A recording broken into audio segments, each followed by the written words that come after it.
When I was around 16 or 17 years old, my grandfather, Mr. Thompson, passed away in my home country. In 2013, my family moved to the United States, and I was 18 at the time. A few months later, my sister, Emily, returned to our hometown to stay with our grandmother and uncle in their old apartment.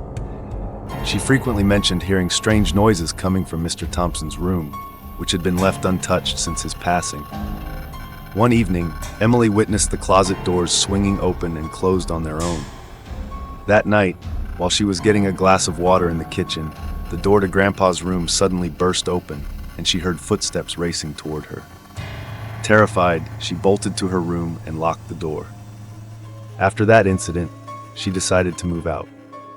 When I visited my grandmother, I was skeptical about Emily's stories.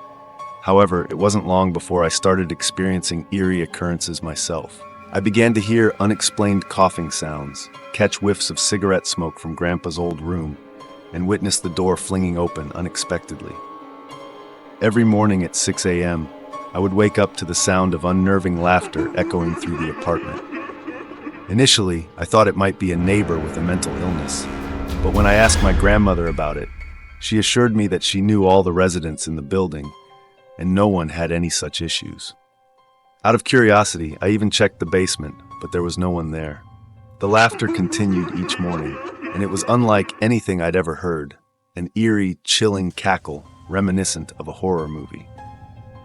One day, while chatting in the kitchen with my uncle's wife, Sarah, I mentioned the odd occurrences. To my surprise, she looked at me seriously and said, "Don't you think something strange is happening in this house?" When I asked her what she meant, Sarah shared that after marrying my uncle, she had experienced similar noises and sightings in the apartment. Just as we were discussing this, Grandpa's door suddenly flew open, causing both of us to scream and run outside. Afterward, I spoke to my grandmother about everything I had encountered, and she nonchalantly replied, "Oh, I know your grandfather likes to peek through his door every night." I was petrified. It felt like my heart dropped in my stomach. That night, I couldn't shake the fear, so I decided to rent an apartment nearby and moved out. In time, my grandmother and uncle's family left the apartment as well. To this day, I have no idea if that place is still haunted. Interestingly, I still see my grandfather in my dreams whenever I'm feeling down, and he always appears kind and comforting. Thanks for watching the video.